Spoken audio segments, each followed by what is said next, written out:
Tere, numbrite keel siin. Tahtsin tänada sind, kallis noormees, kes sa oled 20-aastane ja sündinud 10. päeval. Kes sa ütlesid kommentaarides, lisasid, et see, mis ma räägin, see on kõik üks puhas B. Ja olen sinuga täiesti samal meelel. Aitäh sulle. Aga tead mis, ma sain sellest nii hea inspiratsiooni. Selles suhtes, et ma hakkasin uurima nüüd sellest vaatevinklist, et üksipulgi inimesi, kes me sellised oleme ja YouTube'i on tulemas väga-väga kihvt selline sari, kus ma räägin siis kõikidest selle süsteemi alusel, et kes on sündinud 1., 10., 19. ja 28 ja siis järgmine sats on siis 2., 11., 20, 29 ja nii edasi. Hakkan sellega pihta, õigemini hakkasin ja alustasingi siis teist number 1-des, sellepärast et aitäh selle kommentaari eest, see oli nii mega hea.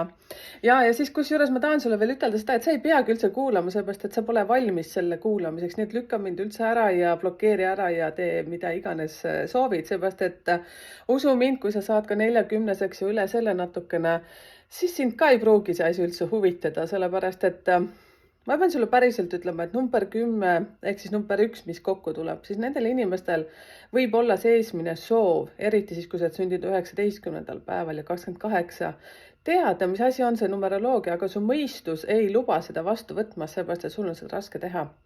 Aga tule telli mu kanalit, isegi sina, kes sinu arvates ma räägin puhast B-d, küll sa aru saad, mis tähendab B. ei ole ju ka nagu kuld, eks ju. Ja et siis tule kuula, mis mul sinust rääkida on, sellepärast, et ma olen ikka seda meelt, ei ole halba ega häid inimesi. Ja teate, mis number 1, teil on veel see lugu ka, et see, et te mõtlete ainult ümber oma naba, see johtub sellest, et teil on suht keeruline lapsepõlv olnud, kas teie vanemad on läinud lahku.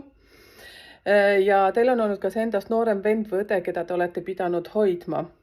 Ja sealt on tulnud see vastutus, et ainult sina tead, või siis see, et kui vanemad on läinud lahku, siis sa oled, ütleme siis niimoodi, emb-kumb, kes siis on jäänud, eks ju, teid kasvatama, sind kasvatama, siis sa oled võtnud justkui vastutuse oma ema või oma isa eest ja sa oled hakanud alateadvuselt teda haitama, ehk siis kas kodutöödes, tulnud varem koolist koju, nii kui lasteaiast tulid, kohe pidid oma õde või venda hoidma, et tegelikult on mul sust isegi väga kahju. Või siis oli see, et kui sa ei saanud muud moodi tähelepanu, siis sa olid lihtsalt sinna paha poiss või paha tüdruk. Selleks, et kui sa ei saa vaata heaga tähelepanu, siis sa saad nagu pahaga. Et siiralt ma tunnen sulle kaasa